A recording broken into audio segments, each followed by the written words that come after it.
Hello friends,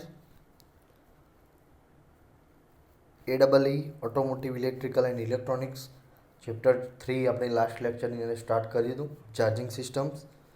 તો એને definition introduction એ બધું આપણે જોયું હતું. તો જનરેટર જોયું હતું આપણે. તો જનરેટરના ટાઈપ્સ પણ જોયા હતા, એસી જનરેટર એન્ડ ડીસી જનરેટર. તો એસી જનરેટર એન્ડ ડીસી જનરેટરની આપણે ડેફિનેશન્સ પણ જોઈ હતી કે એ મિકેનિકલ ડિવાઇસ છે જે કન્વર્ટ કરે છે એની અંદર મિકેનિકલ એનર્જીનું એસી ઇલેક્ટ્રિકલ પાવરની અંદર, જ્યારે પેલું મિકેનિકલ એનર્જીનું ડીસી ઇલેક્ટ્રિકલ પાવરની અંદર કન્વર્ઝન કરે. બીજું જોઈએ આપણે તો ડાયરેક્શન ઓફ કરંટ શું હોય, તો એસીનો મતલબ થાય ઓલ્ટરનેટિંગ કરંટ. તો એ રિવર્સ ડાયરેક્શનની અંદર પણ કરંટ કરે, એટલે કે બંને ડાયરેક્શનની અંદર ઓલ્ટરનેટ અવર જવર, અરસપરસ. ઓલ્ટરનેટ મતલબ થાય ઓલ્ટરનેટર. તો આ ડાયરેક્શનમાં જતું હોય તો આ ડાયરેક્શનની અંદર રિટર્ન આવી શકે. જ્યારે ડીસીની અંદર ડાયરેક્ટ કરંટ એક જ દિશાની અંદર જતું હોય તો એ જ દિશા રહે. ધારો કે આ ડાયરેક્શનની અંદર જતું હોય તો એ જ રહે, આ ડાયરેક્શન હોય તો એની એ જ રહે, રિવર્સ ડાયરેક્શન થાય નહીં. બેઝિક ડિઝાઇનની વાત કરીએ તો બેઝિક ડિઝાઇન એસી જનરેટરની આપણે વાત કરીએ તો કરંટ ફ્લો હોય છે જે ફિક્સ હોય છે જ્યારે મેગ્નેટ મૂવ્સ થતા હોય, અને એનું કન્સ્ટ્રક્શન સિમ્પલ અને એની કોસ્ટ હોય છે જે ઓછી હોય. જેની કમ્પેરિઝનમાં ડીસી જનરેટરની અંદર કોમ્યુટેટર અને સ્લીપ રિંગ હોવાના કારણે એનું કન્સ્ટ્રક્શન જટિલ થતું હોય છે, અને એની અંદર પણ current flow from in the current flows rotate in fixed field. પરંતુ જે એના કોમ્યુટેટર અને સ્લીપ રિંગ હોવાના કારણે એનું કન્સ્ટ્રક્શન થોડું જટિલ થતું હોય. કોમ્યુટેટર્સ ચોથો ટોપિક છે. એસીની અંદર કોમ્પ્યુટેટર યુઝ થતું નથી, જ્યારે અહીંયા કોમ્પ્યુટેટરનો યુઝ થાય છે, અને જેના લીધે current flow in one direction. કોમ્પ્યુટેટરની મદદ હોવાના લીધે ડીસી જનરેટરની અંદર current only for one direct move in one direction. Rings તો અહીંયા સ્લીપ રિંગ્સ હોય છે, અને અહીંયા કોમ્પ્યુટેટર્સ એ પણ આપણને ખ્યાલ છે.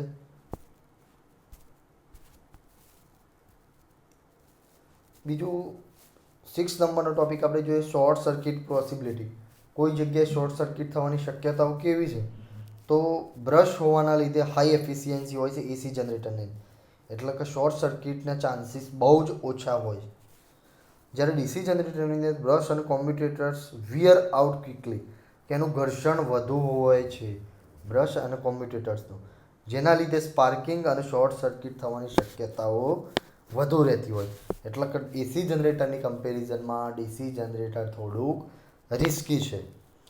આઉટપુટ વોલ્ટેજની વાત કરીએ તો ફ્રીક્વન્સી એમ્પ્લિટ્યૂડ ઊંચા હોવાના લીધે હાઈ વોલ્ટેજ અને આઉટપુટ ફ્રીક્વન્સી ઊંચી હોવાના લીધે એસી જનરેટરનો આઉટપુટ વોલ્ટેજ ઊંચા હોય છે, જ્યારે compare to AC generator DC જનરેટરની આઉટપુટ ફ્રીક્વન્સી લેસ હોય છે, એટલે કે ઓલમોસ્ટ ઝીરો હોય છે.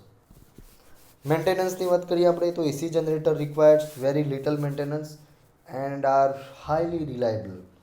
એનું મેન્ટેનન્સ કેવું હોય છે, એસી જનરેટર ઘણું બધું ઓછું હોય છે, અને ડીસી જનરેટરનું થોડું મેન્ટેનન્સ ફ્રિકવન્ટ હોય છે અને લેસ રિલાયબલ હોય છે કમ્પેર ટુ એસી જનરેટર. કેટલા પ્રકારના એસી અને ડીસી જનરેટર હોય છે એ જોવાનું છે. ટાઈપ તો એસી જનરેટર 3 પ્રકારના હોય છે. 3 પ્રકાર નહીં, પરંતુ જુદા જુદા પ્રકારના હોય છે, જેની અંદર 3 ફેઝ, સિંગલ ફેઝ, સિંક્રોનસ અને ઇન્ડક્શન. હા જોઈએ આના સિવાયના પણ હોય છે, પણ મોસ્ટલી આ પ્રકારના એસી જનરેટર્સ માર્કેટ્સની અંદર અવેલેબલ હોય છે. પછી જોઈએ તો ડીસી જનરેટર્સ મેઇનલી 2 ટાઈપ્સ.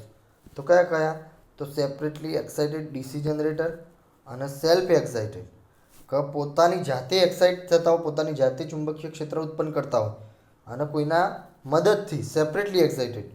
તો આ 2 પ્રકારના હોય છે. તો એ કઈ રીતે, હવે એના પછી જોઈએ તો according to field and armature connection. Field અને આર્મેચર કનેક્શનના આધારે જોવા જઈએ તો પણ એના ક્લાસિફિકેશન થતું હોય છે. કેવું, તો DC series, shunt and compound generator. આ 3 પ્રકાર બીજા પડે છે. 2 પ્રકારે ક્લાસિફાઈડ થાય ડીસી જનરેટર, બરાબર. તો કઈ રીતે, તો પેલું સેપરેટલી એક્સાઇટેડ, એના પછી છે સેલ્ફ એક્સાઇટેડ, અને પછી આપણે જ્યારે ફિલ્ડ અને આર્મેચર કનેક્શન્સની વાત કરતા હોય ત્યારે DC series, DC shunt and compound generators, આ પ્રકારે એનું ક્લાસિફિકેશન્સ થતું હોય છે. નાઉ વી ઓન પોઈન્ટ નંબર 10 કોસ્ટ. તો કિંમત, તો પ્રાઇસના આધારે આપણે જોવા જઈએ તો ઇનિશિયલ કોસ્ટ જે હોય છે એ એસી જનરેટરની ઊંચી હોય અને સ્વાભાવિક છે કે એ પોતે એટલા બધા બેનિફિટ્સ આપતું હોય છે તો એના લીધે એની કિંમત ઊંચી હોવાની. બીજી વાત જોઈએ તો initial cost of DC generator less compare to AC generator. એટલે કે શરૂઆતને તમે જ્યારે જનરેટર લેવા જાઓ તો ધારો કે એસી જનરેટર 1.5 લાખનું આવતું હોય તો DC generator compare to lakh રૂપિયા, એટલે કે compare to AC generator DC જનરેટરની પ્રાઇસ ઓછી હોય. પરંતુ બેનિફિટ્સ, બીજા બેનિફિટ જોવા જઈએ તો એસી જનરેટરના કેવા હોય છે? વધુ હોય છે. હવે આપણે જોઈએ ડિસ્ટ્રીબ્યુશન એન્ડ ટ્રાન્સમિશન. તો પાવર મિકેનિકલ પાવરમાંથી ઇલેક્ટ્રિકલ પાવરની અંદર કન્વર્ટ તો કરશે, પણ તેનું ડિસ્ટ્રીબ્યુશન અને ટ્રાન્સમિશન કઈ રીતે થશે એ કેવું હોય? તો output from AC generator is easy to distribute using the transformer. તમે ટ્રાન્સફોર્મરનો ઉપયોગ કરશો તો એની મદદથી તમારો જે પાવર જે છે જે એસી જનરેટર દ્વારા ઉત્પન્ન થયેલો એનું ડિસ્ટ્રીબ્યુશન સરળતાથી થઈ શકશે. જ્યારે અહીંયા જે કહે છે કે output from DC generator is difficult to distribute as transformer can not be. અહીંયા તમે ટ્રાન્સફોર્મરનો ઉપયોગ કરી શકશો નહીં. શેના માટે? તો ડિસ્ટ્રીબ્યુશન કરવા માટે તમે ટ્રાન્સફોર્મરનો ઉપયોગ કરી શકતા નથી. વાય? તો કારણ કે એનો કરંટ જે હોય છે એ ડીસી ડાયરેક્ટ કરંટ હોય છે. એફિશિયન્સીની વાત કરીએ તો ક્ષમતા,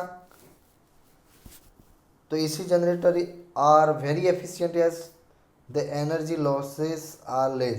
તો આપણે કોઈ પણ વસ્તુની અંદર એફિશિયન્સીની વાત કરતા હોય, કાર્યક્ષમતા, કાર્ય કરવાની એની ક્ષમતા કેટલી, તો એ વખતે તમારે એનર્જી લોસ, એનો લોસ કેટલો છે,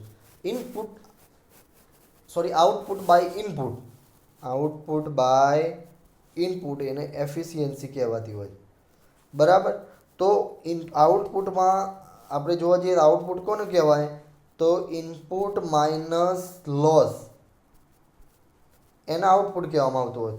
તો તમે ધારો કે 100 નાખ્યા, 100 ઇનપુટ આપ્યો અને 10 લોસ હતો. બરાબર? 100 ઇનપુટ નાખ્યા, 10 લોસ હતો અને બાય આઉટપુટ તો 90/100 તો કેટલું થયું? 90% એની એફિશિયન્સી થઈ. બરાબર? એપ્લિકેશન્સની વાત કરીએ આપણે તો કઈ કઈ જગ્યાએ એનો ઉપયોગ થાય છે? તો એસી જનરેટરનો ઉપયોગ થાય છે સ્મોલ મોટર્સ, ઇલેક્ટ્રિકલ એપ્લાયન્સ, ઘરની અંદર જેવા કે મિક્સર, વેક્યુમ ક્લીનર્સ, અને ડીસી જનરેટર જેવા કે electrical motors like those needed for Subway સિસ્ટમનો ઉપયોગ થતો હોય. જ્યારે લાર્જ ઇલેક્ટ્રિકલ મોટરની જરૂર હોય એવી જગ્યાએ ડીસી જનરેટરનો ઉપયોગ થતો હોય. ગાડીની અંદર પણ અત્યારે બેટરીને રિચાર્જ કરવા માટે રિવર્સ કરંટની અંદર એસી જનરેટર, અત્યારની મોડર્ન કાર્સની અંદર ઓલ્ટરનેટર્સનો યુઝ થતો હોય. Alternator is one type of AC generator. બરાબર? તો આ આપણે જોયા એ એના ડિફરન્સ હતા અને આ ડિફરન્સના આધારે આપણે એની શોર્ટ નોટ્સ પણ લખી શકીએ. એક્ઝામની અંદર ઘણી વખત ડિફરન્સ પણ પૂછાય છે, શોર્ટ નોટ પણ પૂછાય. બરાબર? તો આ જે જુદા જુદા આપણે 13 ટોપિક્સ ઉપર એને ડિસ્કસ કર્યું તો આપણે એના વિશે એક્ઝામની અંદર પૂછાય તો લખી શકીએ. Thank you friends.